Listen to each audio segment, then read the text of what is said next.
just to review for you where we left off, we became introduced into Chapter 14, which is dealing with blood pressure, and eventually we'll get into blood volume later this semester, later in this unit, but primarily the structure of the blood vessels. And so we started out with just identifying the primary types of blood vessels. We said there's veins, and there's arteries, and there's capillaries. And so we'll go into a little bit better detail about their structure so we can understand their function. We already studied earlier this semester that even though we have one volume of blood, we can functionally divide that blood into the pulmonary versus the systemic circuits. This is coming right off the heels of that heart structure, so it ties right in nicely. Some other terms that we became familiar with were differentiating the body organ versus what's considered to be a reconditioning organ. You might remind or review or remember what a reconditioning organ is. Might have that term. Describe it. It's got extra blood to maybe clean or filter or get nutrients. So we're bringing in the blood, some factor of the blood back to set blood. And so we're nourishing the blood, cleaning the blood, oxygenating it, etc. So there's need for some organs to get excessive blood flow to bring some factor of the blood back to set blood. And so we talked about reconditioning organs. We also talked about the distribution of blood flow is not equivalent in all organs.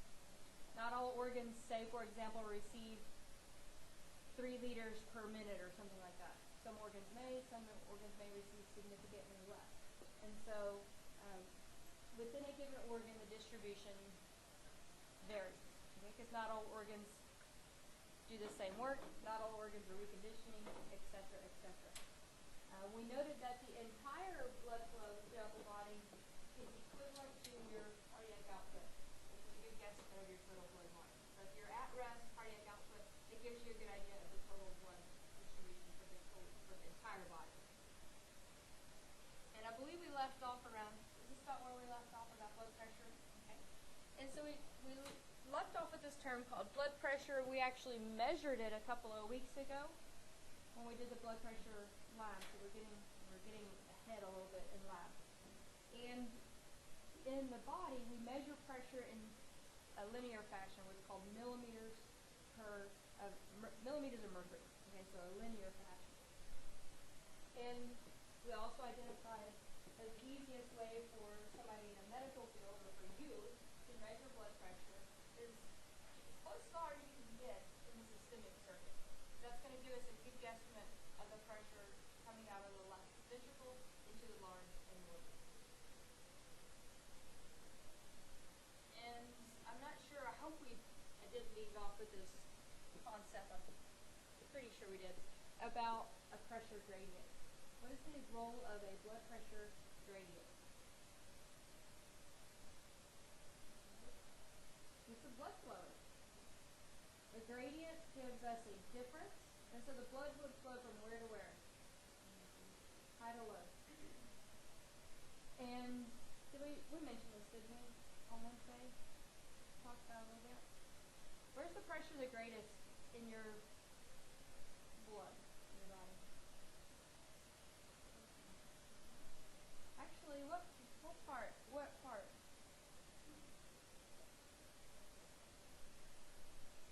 It kind of, but you can get even more specific than that. Very good. Say it louder, if you don't mind.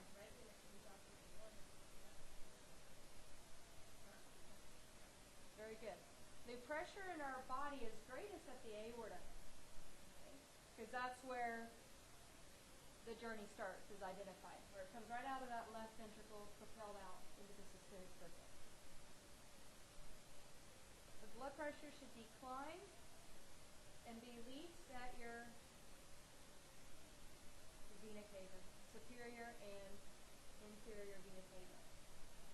So not necessarily top down, because blood doesn't start here and it's got to come back. So it's with the heart. Okay? It's greatest as it exits the heart on the left side and least as it returns to the right side. I'm going to circle that or highlight that or I'll illustrate that, but sometimes things that are students will presume that the blood pressure is the least of the capillaries, and that's not true. The blood pressure is pretty intermediate in the capillaries, but it's least where in the vena cava as it returns. As it's into the vena cava, as it's into the capillaries and other veins, the blood pressure still continues to decline, so you need to maintain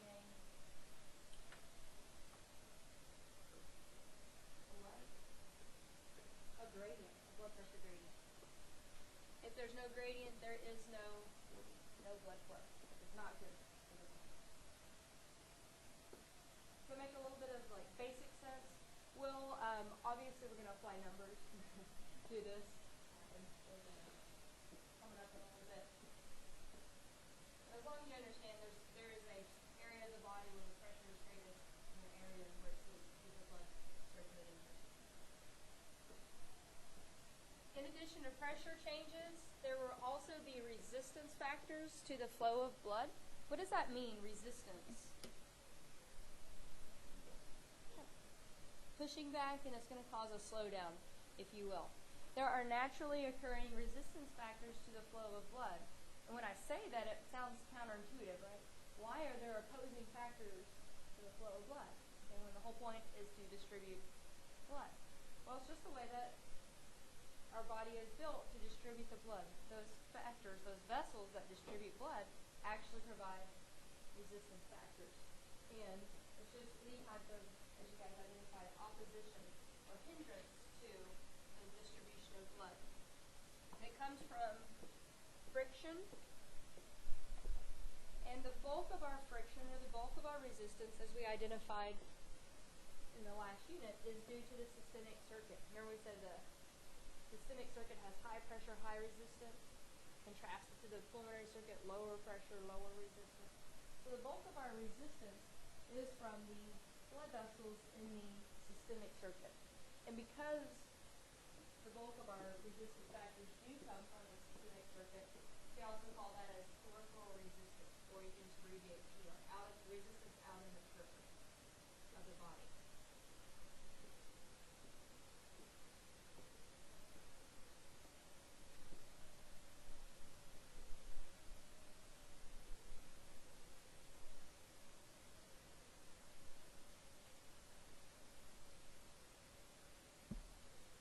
So we're going to talk about blood pressure, we're going to talk about resistance, and we're going to elaborate even more so what the heck that means about the resistance factors. And so let's identify what in the body actually opposes the distribution of blood. The one factor is called the blood viscosity. Does anybody know what that is? The thickness of the blood. Okay? So depending on how thick or sticky or fluid the blood is going to indicate how easily it flows through a vessel. Hopefully the blood viscosity in your body is pretty consistent.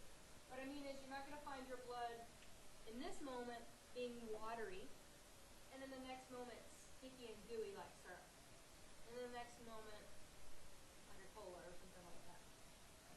Over a period of time, it should be relatively consistent. So your blood viscosity, if you're maintaining your hydration and you're under healthful conditions, your blood viscosity should be consistent.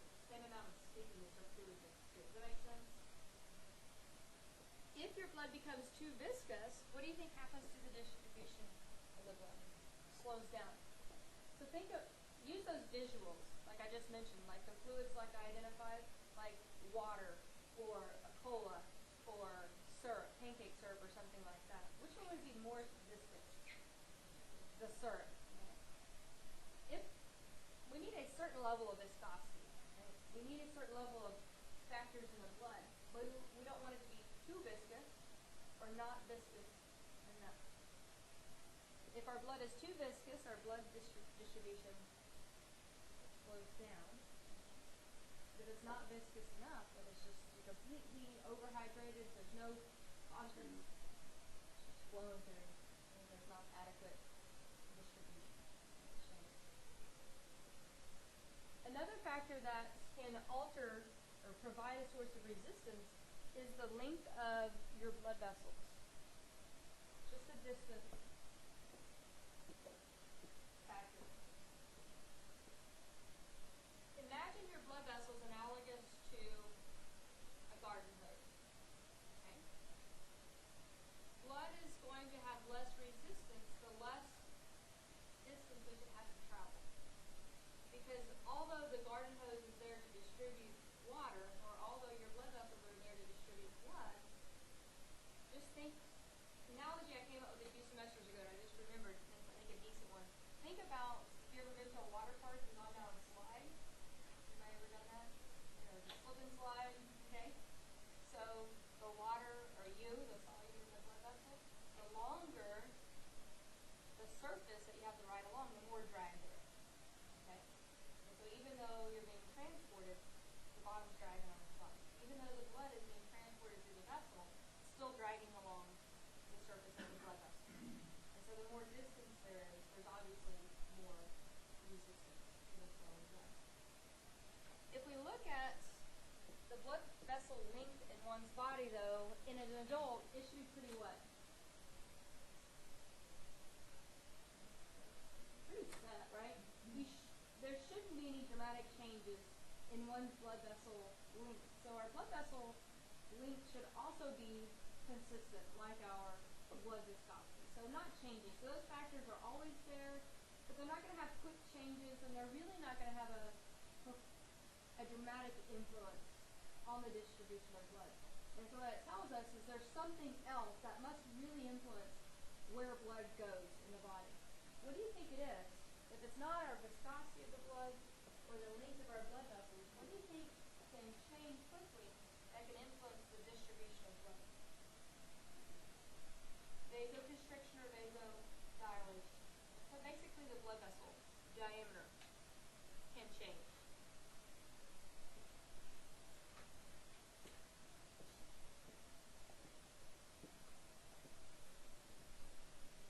And this is a concept that we've been addressing kind of behind the scenes all semester to look at basically homeostasis. I've been using the blood vessels all semester. Our blood vessels diameter, the opening of the lumen, can go from a more dilated to a more constricted state pretty quickly under the influence of what? Sympathetic and parasympathetic nervous system have a greatest influence on this diameter of our blood vessels. So if my blood vessel diameter increases, our resistance factor should go down. As a vessel constricts, though, the resistance should correspondingly increase. Okay, so they're inversely related to one another.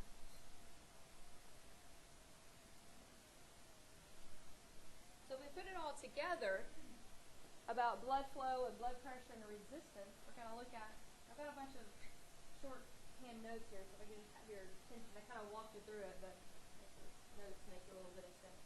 We're trying to see, if we're looking at the distribution of blood flow, what has more of a, we're trying to identify what has more of a factor on the distribution? Is it that gradient that we identified, or is it that changing peripheral resistance? To put it back into perspective, we learned that the pressure gradient, as the gradient goes up, what happens to our flow of blood? It goes up. The bigger the gradient between the aorta and the vena cava, the faster the blood will distribute throughout the body. And so there's a direct relationship there. Greater pressure, greater distribution. Better pressure gradient, let me restate that. What is this little symbol here stand for? The change, the delta, or the change in pressure, or the pressure gradient. The greater the gradient, the greater the distribution of blood flow. Conversely, if we look at the blood flow and the resistance factors, their relationship is what? Inverse. Okay, so it's the opposite relationship. If there's more resistance, the blood flow is lower. The pressure gradient has a direct relationship with the distribution of blood. resistance actually is an inverse relationship. And what we'll learn is, if we're trying to determine where blood is going, of the two, the resistance is going to be the greater influence for the distribution of blood.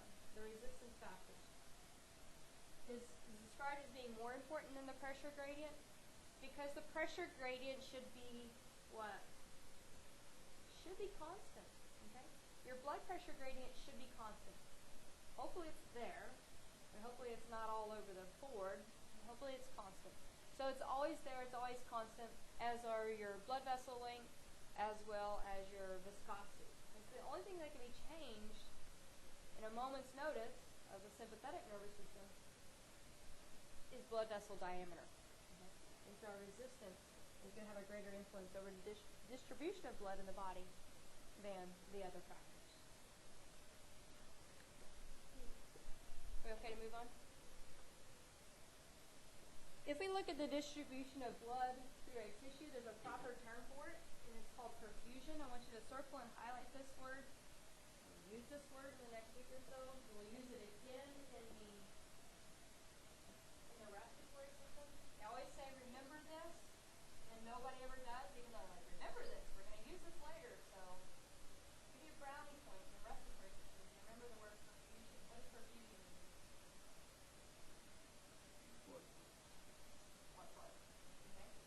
Perfusion is another word for the blood flow through a particular organ.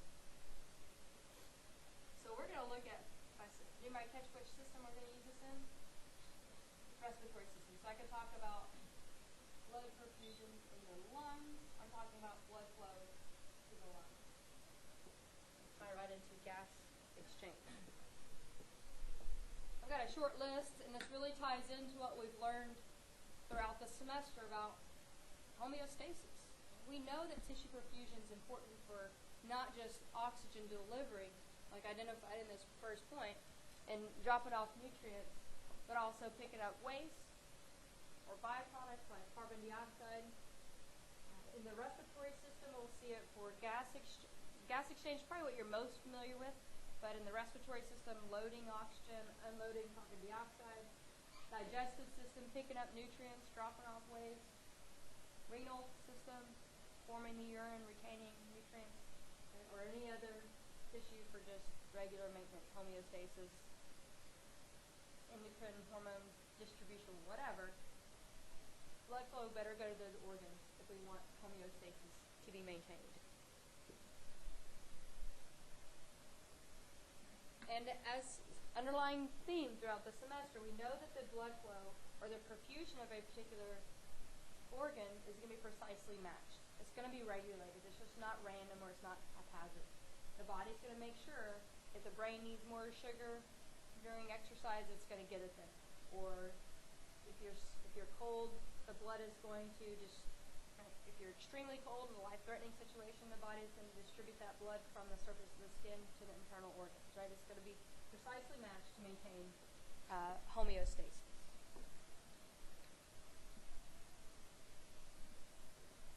Not only can we just look at the distribution, we can quantitate it and look at its actual speed.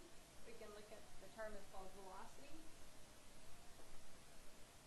Not only does the distribution of blood, like the quantity of blood to a particular organ vary, but the blood flow to particular tissues, and more specifically our vessels, varies. Okay, so it's more dependent upon the structure of the blood vessel is going to indicate how quickly a volume of blood can pass through. Nomenclature is a little bit confusing, but I'll walk you through it. It's inversely proportionate, so it means opposite, to the cross-sectional area of a blood vessel that is going to be filled. So in other words, if there's more cross-sectional area of a vessel, what happens to the speed? It slows down. So the more anatomical space that a blood vessel takes up in your body, the blood speed velocity slows down. So my shorthand note here is, if there's increased cross-sectional area, there is a decrease in velocity or a decrease in speed. It's usually measured in centimeters per second. It's not a typical way that you might measure that. In our body, bulk of our blood vessels are actually in our capillaries. The bulk of our blood vessels in our body are capillaries, so the blood flow velocity must be what in the capillaries? The lowest, the least. Don't get confused with speed with pressure. Don't confuse speed with pressure. Because even though the speed or the velocity is lowest in the capillaries, the pressure is still a little bit what here? It's a little bit high because it's got to get back over to the vena cava. So the pressure is still high enough to let the capillaries do their work, but the speed of the blood traveling through will slow down significantly. Any questions at this point?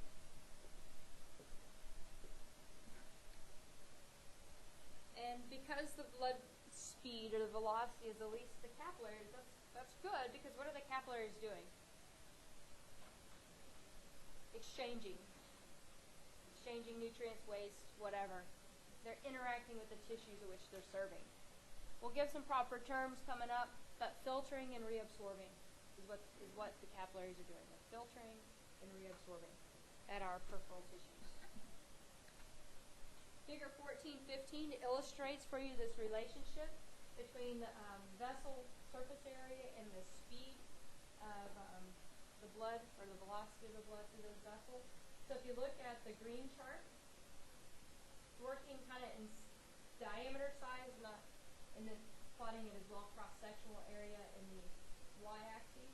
So working far left, your aorta, your arteries, arterioles, capillaries, venules, veins, and then the final, the vena cava. Which vessels have the greatest cross-sectional area? Capillaries. And the least would be your aorta and even the vena cava. To quantitate that with the velocity through the blood vessels, the aorta has the least cross-sectional area compared to the rest of the blood vessels in the body. The velocity is actually the fastest. And then as we see a increase in cross-sectional area, what happens to the velocity? It declines insignificantly. And then in the capillaries, the velocity is really slow, right? The blood vessels the blood is taking its time, if you will. It's going to allow for adequate exchange. And then the diameter and the cross-sectional area begins to increase again, and so our velocity begins to increase. We'll also learn, does our velocity, even though our cross-sectional area continues to go back up at our, down at our blood vessels or vena cava, do we ever fully recover our velocity? Do we ever recover? We don't. But it goes back up, right? Why don't we ever fully recover back to our original velocity?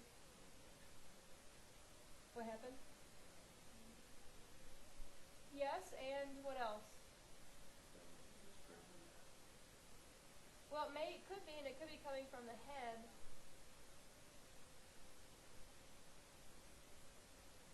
We slowed it down, and there's only going to be so much that we can. Had we not slowed it down, then obviously we can maintain it, but we slowed it down.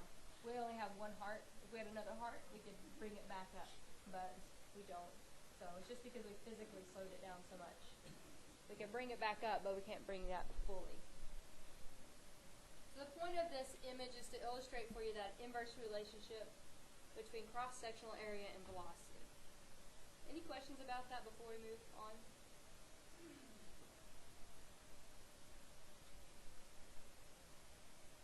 We're going to look in better detail our different blood vessels. We do have a closed circulatory system, even though we talk about the pulmonary versus the systemic. It's all one system, and their blood is being distributed to both systems at the same time.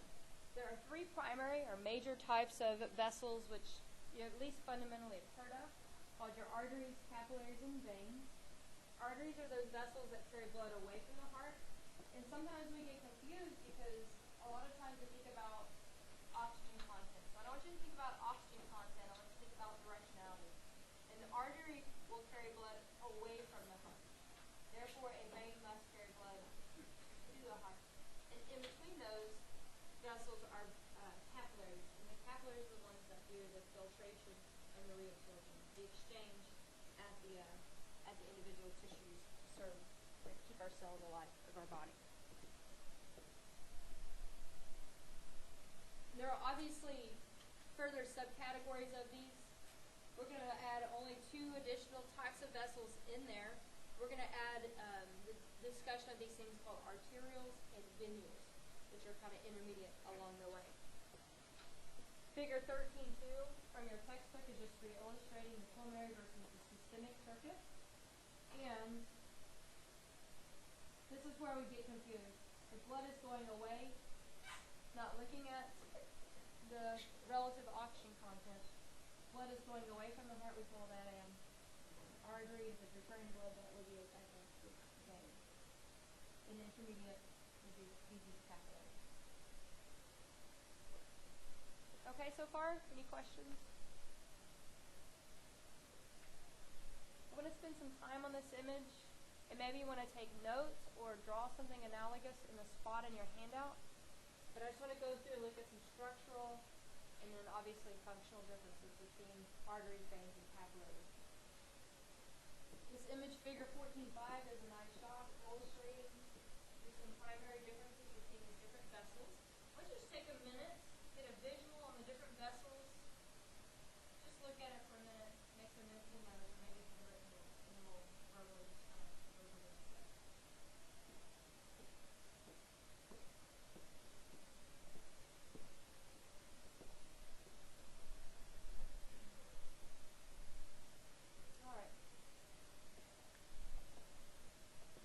Make any observations I'd like to share?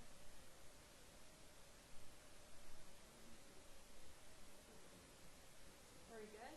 If you look at the arteries, they have smooth musculature, as well do our veins, but we can see that the smooth musculature is thicker in the arteries. Very good. So our smooth muscles of our arteries is much thicker when compared to our veins. Our veins do have musculature, but not near the volume. If you did the extra credit lab, I may have had you guys touch the aorta versus the vena cava. You physically could tell the difference between those an artery versus a vein as far as that musculature. Good. What else? Veins do have valves, so we can see this over here in the structure. If you did the lab, you got to see the AV valves between the atrium and the ventricle. You notice how there are the opaque, transparent looking material, connective tissue. Same thing in your veins. We identified already that our valves are not muscles, but they are connective tissue. And what is the job of the vein? Prevent backflow of blood. Very good. So we will not find those in our arteries, but we will find them in our veins. What else?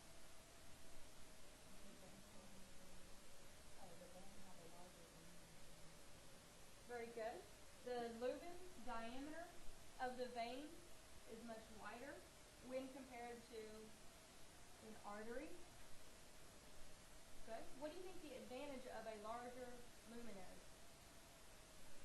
Less resistance. Very good. Lower resistance.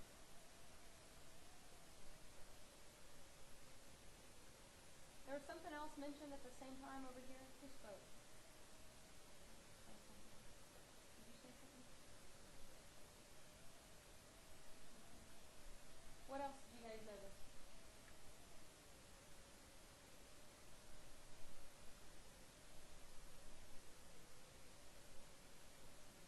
What's common? The what? What about the capillaries?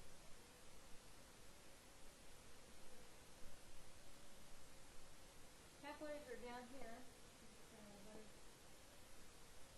What about the capillaries? There is no smooth musculature. So the capillaries have no smooth muscle around them, making up the vessel itself. Why is that?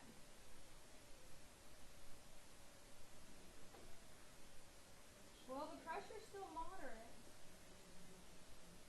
Makes it easier for the exchange. If there were muscles there, something would have to filter not only through endothelial layer, but through all muscles and all the... It wouldn't happen, basically. So there is no smooth musculature around our capillaries, so the capillaries can do their job. Exchange. The fluid's going to move between these vessels. What else was added?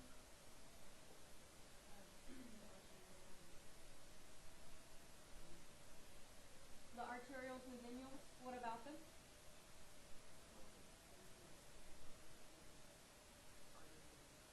Very good.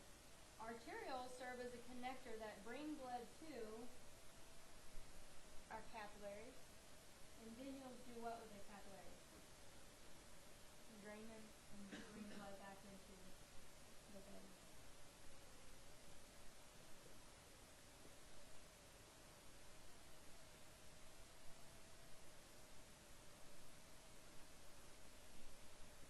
You notice we said the vein lumen is wider than the artery, but the artery lumen is still pretty what?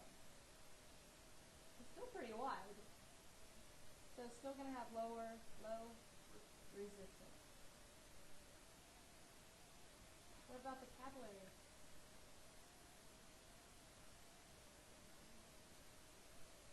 Have something called a basement membrane in the diameter. The tiniest. Give a clarification about that in just a minute. But basically it's small enough that a single cell can pass through at a time through a capillary. Look on the outer portion of the vessels. What else do you see? It's thicker in the... Very good. There's connective tissue surrounding both an artery and a vein, but you notice it's more dense around the artery than the vein. Why do you think the connective tissue is greater around the artery? Because of that pressure. These arteries are going to do what? Pulse. Remember we talked about picking up our pulse? Our arteries have to stretch and reflex. And so they better have the ability to stretch and not do what? Bust. They've got to be elastic, basically. So our arteries are highly elastic.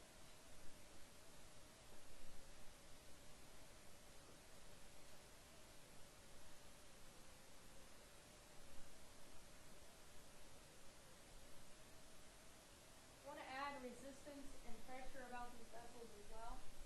Where do you think the pressure is greatest of these vessels? Pressure is greatest in the arteries. What in the capillaries? Pressure is intermediate in the capillaries, and what in the veins? Lower. So pressure declines to these systems.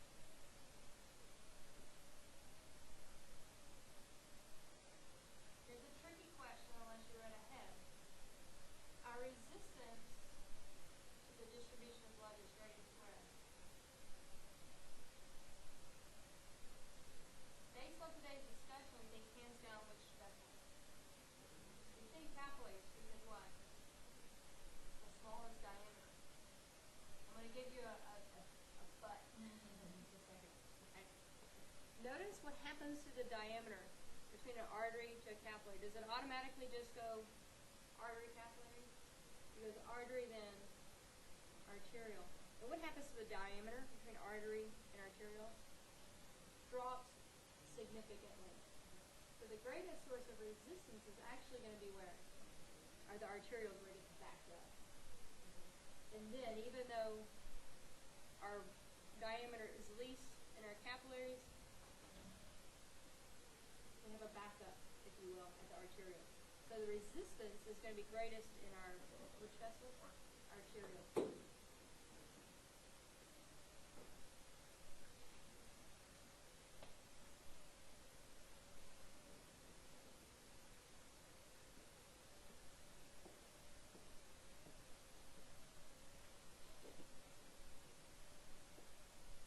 What about the blood flow?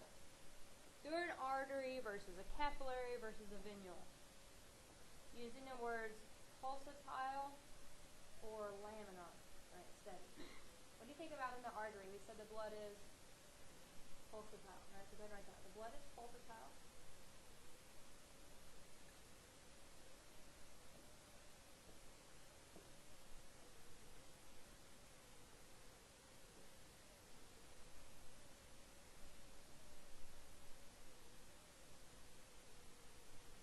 What about the capillaries?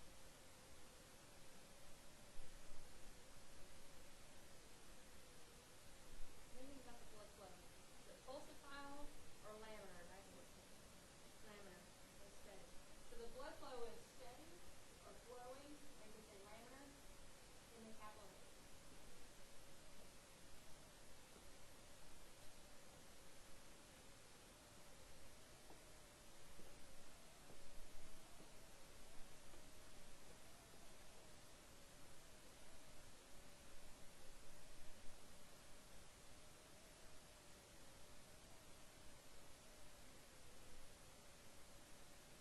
What about in the veins? Steady or laminar as well. Nice and steady and flowing.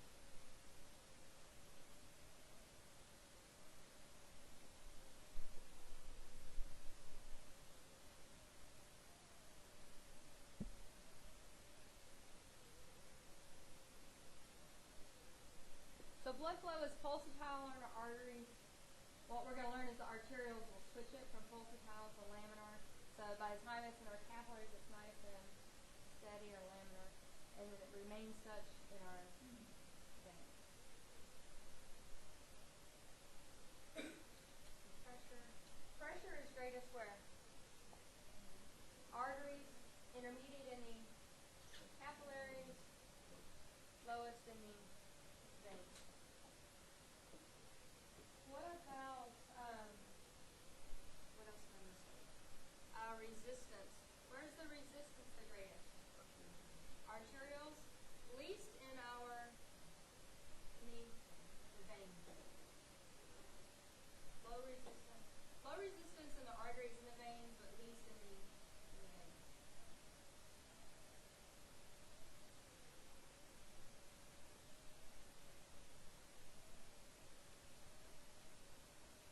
You guys actually filled in the rest of this presentation, so we'll go through and formally walk through each of these items.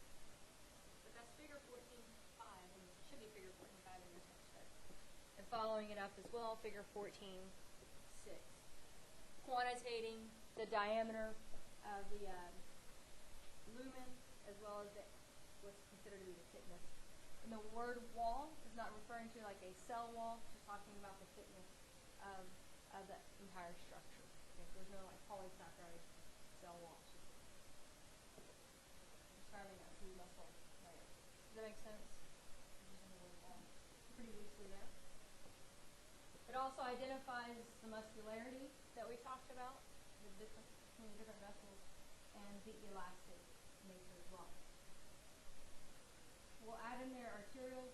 These, if you remember, we said are under sympathetic nervous system. We've been using those kind of all semester to talk about diameter change.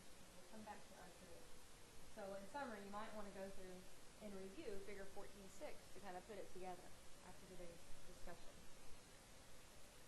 All right, so we're going to go through again each of these vessels. If we look at the arteries we saw already have a large radius or a large lumen diameter, and therefore the resistance to the blood flow is low, which makes sense. We don't want to pump the blood right into the systemic circuit and then all of a sudden hinder it immediately.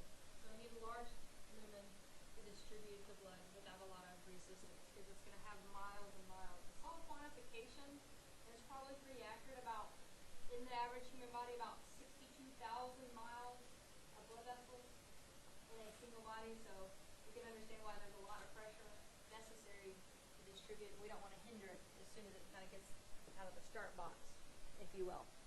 We identified as well, there's a nice musculature layer to the arteries, and it's also very elastic. What does that mean? It can stretch and recoil. Okay, so this is important.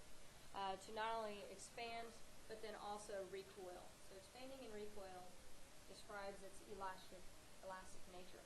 And there's an advantage to this recoil, is when it recoils, it's doing what on the blood? Kind of like it's pumping it, if you will. But in the artery system, it doesn't go back into the heart because the aortic valve keeps it from going back into the left ventricle. So it pushes and propels the blood out along this journey. We also identified that the blood is pulsatile in the arteries, which makes sense because that's what we can measure. When we're trying to quantitate someone's heart rate, we find an artery somewhere where there's a pulse point, and we can feel that fluctuating systemic pressure. We measure your pulse here. Figure 14.7a helps illustrate as well the role of that aortic valve. The same would be true in the pulmonary valve going into the pulmonary circuit. The valve still has the same role of keeping the blood going back into the heart. But here we can certainly see the large aorta expanding. It's obviously going to expand more in the pulmonary arteries. The pressure is different, but the same stroke volume should be being distributed to the two. But it will stretch out, and then when it recoils, that valve will shut, and the blood will continue to exit out into the systemic circuit. So that was kind of our crash course in the arteries. Before I move on to the arterioles, are there any questions about the arteries? So elastic, large diameter, low resistance, pulsatile, distributed blood. They lead into these structures called arterioles. Looks like I just have one, but these are the vessels that lead up to the capillary bed. I could have just as well identified the arterioles going to the pulmonary circuit. Kind of gave away the magic of the arterioles a moment ago, but I want to go ahead and reiterate this. These are the smallest of the different arteries that we have in our body, and these are the ones that actually lead up to the capillaries. We also, in our little trivia question a moment ago, identified that they actually provide the greatest source of resistance because the greatest drop in diameter happens here at the arterioles, like huge drop in cross-sectional, or I guess lumen diameter at the arterioles. So we have a great resistance. What does this abbreviation stand for? Mean arterial pressure. So not only does the velocity drop, but the pressure almost plummets at the arteriole. And this is what's going to distribute our blood flow through the body. At the terminal end of our arterioles, the blood flow changes from pulsatile to as I described here, is constant or nice and steady. Because what we want to do is regulate the blood flow going into the capillaries. If you remember the structure of the capillaries don't have that thick elastic layer on the outside. They don't have that smooth musculature. And so just think if high pressure pulsatile blood were to enter into your capillaries, what would happen? They'd bust. Okay, they'd blow up. Not good. And so we need to deal with that pressure pulsating before the blood gets to the capillaries. And so therefore it's the role of the what? What does this? The arteriole. Take that high pressure, high pulsatile blood, and make sure it's nice and steady and constant. So when it gets to the capillaries, everything's kind of ready to go. So the arterioles are the ones that we can more precisely control under the sympathetic nervous system by utilizing these concepts. And the process is called vasodilation and vasoconstriction. We've been using these words all semester, but I'll go ahead and give you a visual to go with it. I'll come back to that text. If you turn to figure 14.10, you look at a given arteriole, you can see the smooth musculature. If those muscles constrict, the lumen diameter becomes smaller. Our resistance goes up, and the blood flow to the capillaries goes down. Conversely, if you want to bring more blood to a capillary bed, the arterioles should dilate. So vasoconstriction, vasodilation. Under autonomic control primarily, so it's pretty darn wet. Pretty wet. It's very well regulated, fast nervous system. arterial resistance between the organs is what's going to dictate where the blood goes. If there's more resistance, less blood flows, you guys identify, and then vice versa. So if there's even a moderate change in arterial diameter, there's going to be a profound impact on blood flow to its capillary bed, that which it drains to. Does that make some sense? Even if it changes a little bit. This concept, or once you become really familiar with, because we're going to put it into practice in the kidney. And so we can change how quickly urine is formed or not formed by simple change in arterial diameter.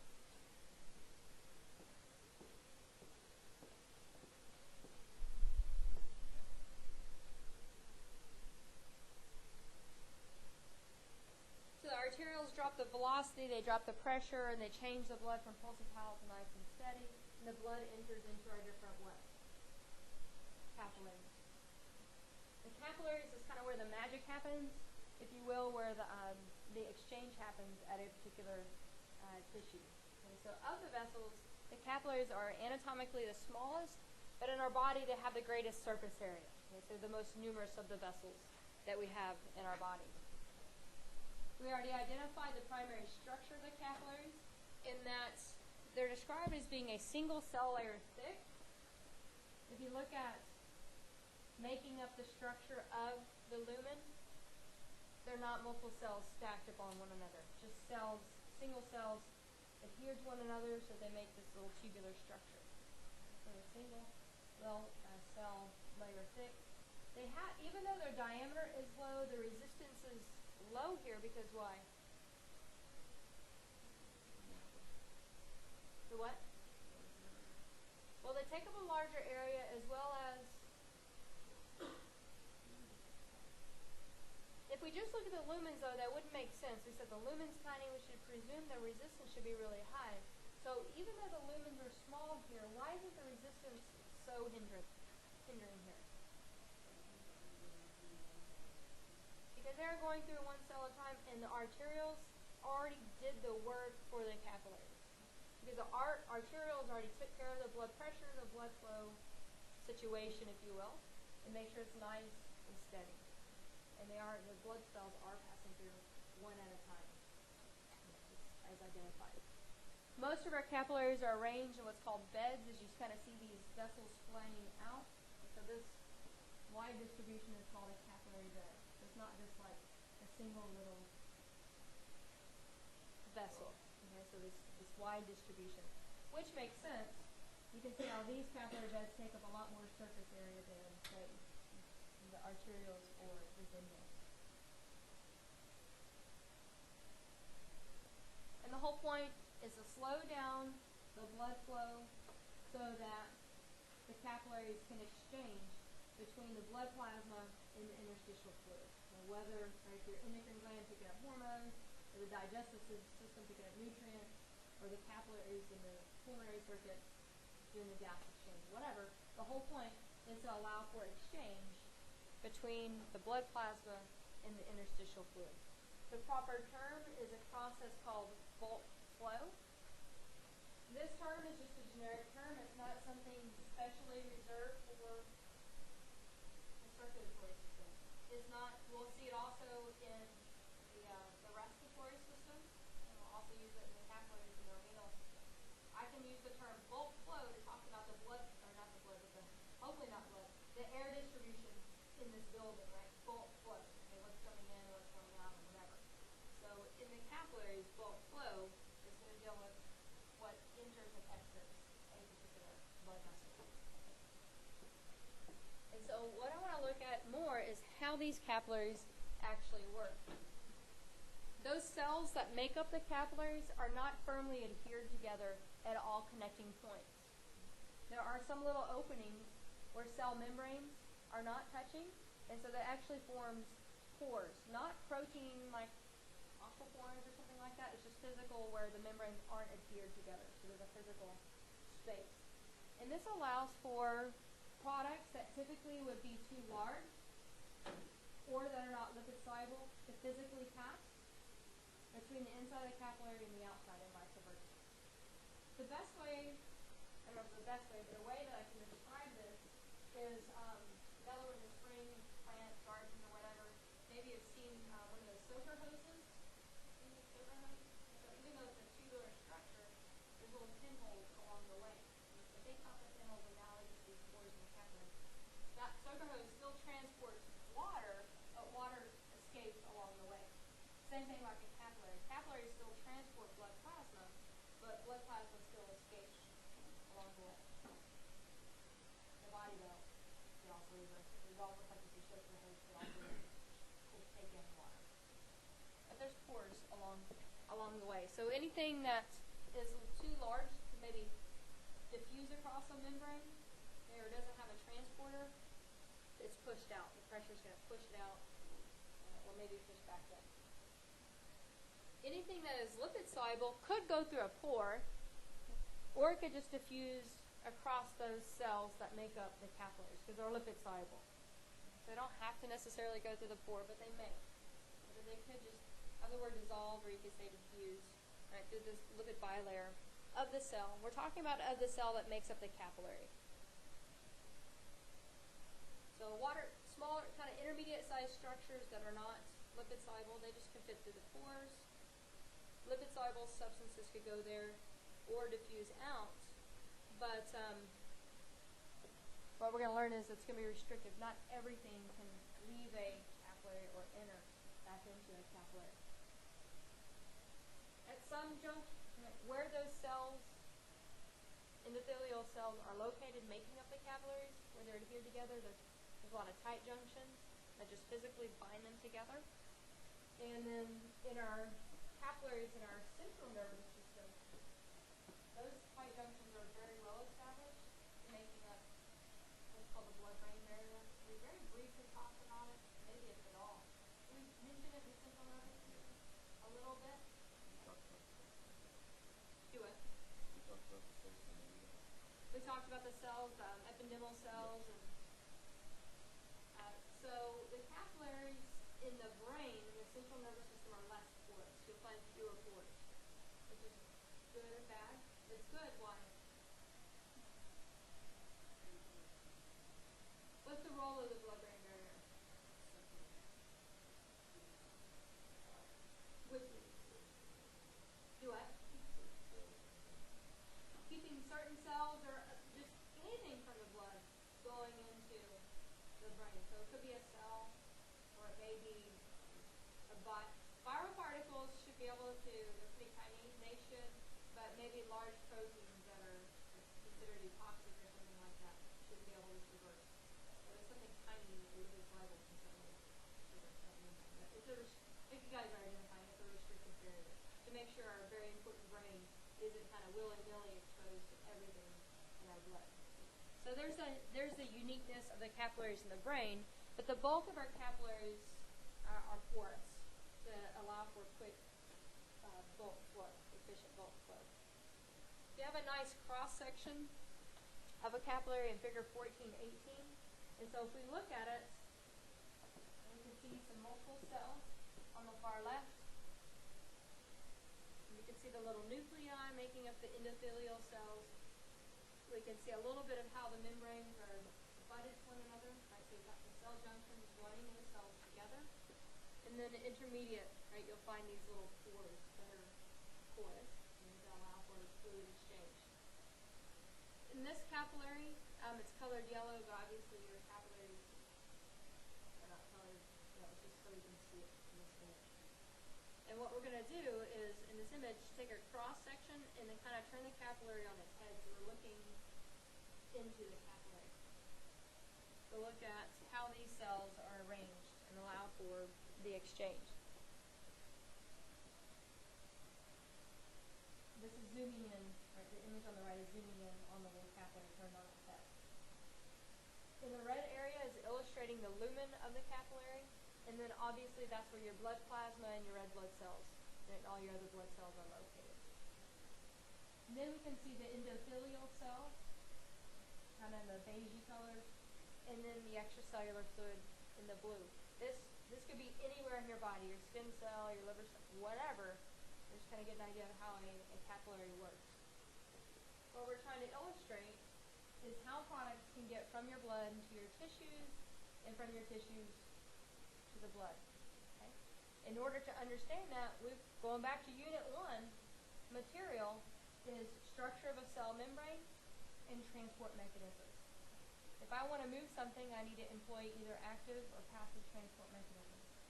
And predominantly, right, the majority of our capillary exchange is passive mechanisms, just pressure, right, filtering products out. If you remember, we said the pressure is high enough in the capillary to allow for the capillary to do its work. And so in this case, we're trying to move products out. So I want you to draw or write, illustrate something that in the capillary, the pressure is high. Just write a large P and it's elevated. Say elevated pressure.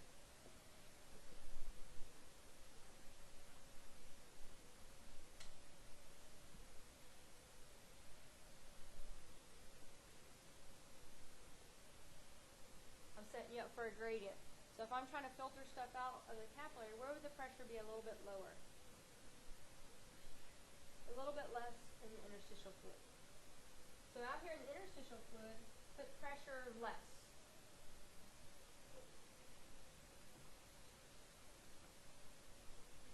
We now have a pressure gradient.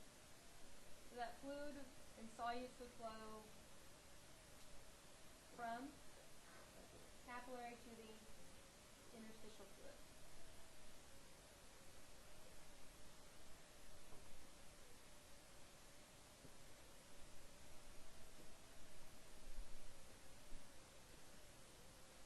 The question is, what are the mechanics to get it something from point A to point B? Yes, there has to be a gradient or something driving it, so there's certainly a pressure gradient driving our product. However, we've got to take into consideration as well the solubility of the particles. Those particles that are lipid soluble, they're just going to diffuse. They're going to simply diffuse. So our respiratory gases, oxygen, carbon dioxide, our lipid soluble like cortisol, aldosterone, whatever, testosterone, estrogen, just diffuses across the cell membrane. Down its little pressure chemical gradient from iron to light. You see how it's just diffusing across the yellow spheres? Those particles that are not lipid soluble, though, they can't diffuse, can they? So things that are not lipid soluble need a what? Some form of transport. If there's not a specific like pump or channel or something like that, at our capillaries, our water-soluble products, our charged products, can just diffuse not through the cell, but where? Through the pores between cells. Okay, so they're still diffusing, but not across the cell, between cells, where those pores are located. Okay, so look at some important, good old sodium, potassium, right, you get out of there, calcium, chloride ion, glucose. We know that these all are necessary for our tissues to do their work, but they're not lipid soluble. We don't want to spend energy pumping them out.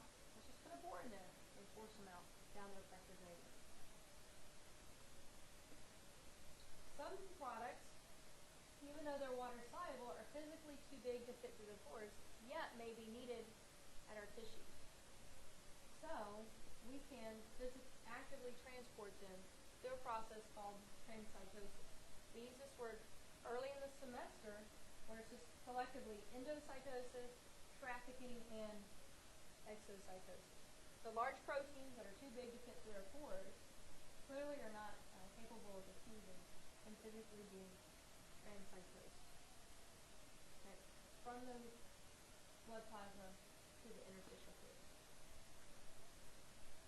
So you have some specific care of some proteins that get out into the interstitial fluid as well. And if we look at the red circles representing something, what's going on with the red scenario, the dark red?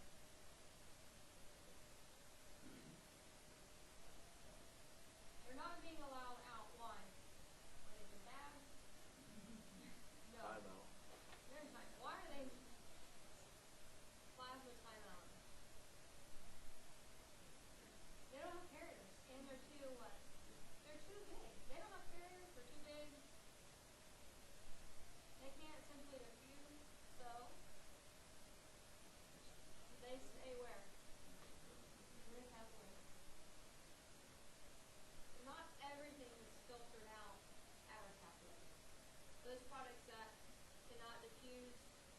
across the membrane or through the pores, or do not have a transporter, sorry, Charlie, I'm just naming the capillary. Not on the part. I'm sorry? Well, I'm not telling you the whole story. They have a very important role because once they're trapped in there, they create a reverse gradient. Once I filter stuff out, I switch the pressure gradient a little bit, so now I have a osmotic draw. Proteins are in there, and they want to attract things like what? Water. When I reverse it, when I filter it, then I now have all these proteins in there. Now water is going to go back in. And so the process is called reabsorption. So they they'll eventually right themselves if you want to concentrate. But you're right. For a moment in time, the blood plasma is a little bit protein rich. And then just the next moment, it's going to move back out. Back to that point. The primary thing is I want to address is that the capillaries don't just spew everything. Anything that's not capable of traversing that cell membrane is just staying there. And it will drive the process of what we call reabsorption. Before I go there, though, the first term which we just described, the first process, what is this process of moving something from the plasma to the interstitial fluid?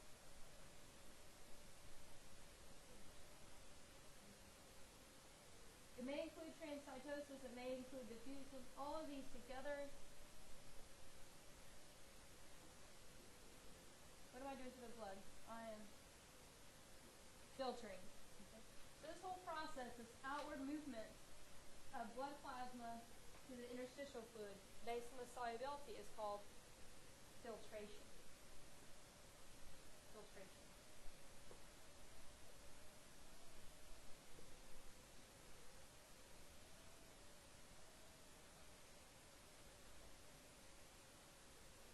Where we're headed, though, if we reverse it, the process is called, you may pick it up, reabsorption is the reverse. And it uses the exact transport property. Proteins could be transcytosed, water-soluble products could be moved through the pores, lipid-soluble products can just diffuse across the membrane.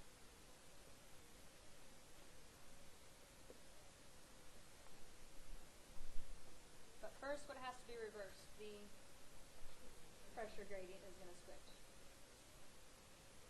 So let's address that in a little bit better detail. Make sure to write on your handouts, figure 4, should be 1418. Is that the same image? Okay, good. Thank you. So reference figure 1418 to kind of put it back into perspective when you're studying.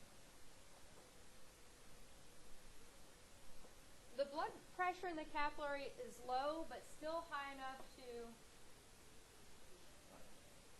what? To do its job, to filter. Okay? So it's low when compared to, say, our arteries and arterioles, but it's still high enough to filter or describe doing its job. We already identified what's going to be filtered out, our nutrients, our gases, whatever, anything that's soluble or can fit through the pores or is transported can get out into the interstitial fluid.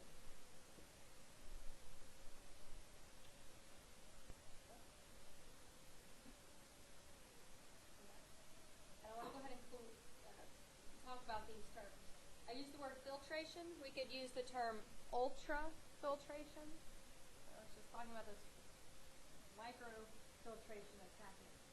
And ultrafiltration is what we described in the image, where the pressure gradient forces solutes from the blood plasma out into the interstitial fluid.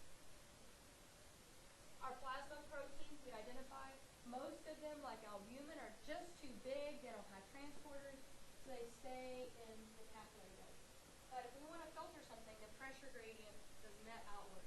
The pressure gradient higher in the capillary, a little bit lower in the interstitial fluid, pushes or filters out. It's not a very big gradient, but enough to force the filtering out. And that led y'all to a curious question is, well, then we filter everything else out, we might mess up the blood. That's true, but the pressure gradient actually reverses. So the next process is what? Reabsorption.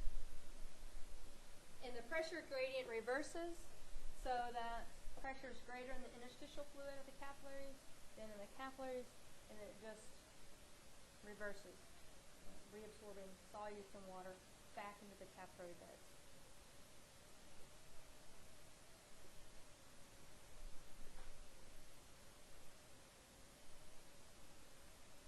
There's pressure everywhere, so it's just saying when the inward pressure is a little bit higher than what's in the capillaries, we can reabsorb our interstitial fluids. Collectively, at a capillary, the process is called bulk flow. It's combined filtration and reabsorption at the capillary. So just you don't talk about the whole processes, it's called bulk flow. Filtering out and reabsorbing.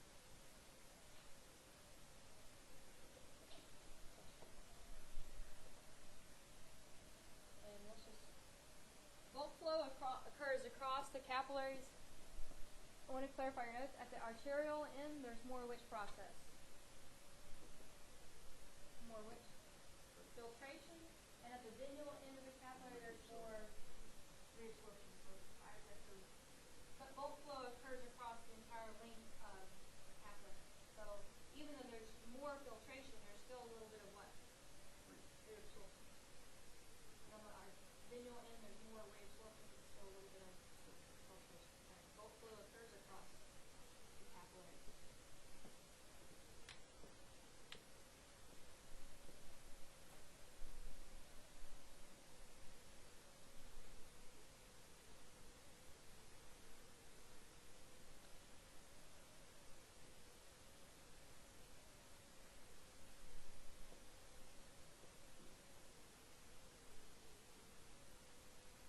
What we'll do is I'll show one image and then we'll conclude our discussion here. And then on Wednesday we'll pick up with the veins, the venules and the veins, and then we'll look at the blood.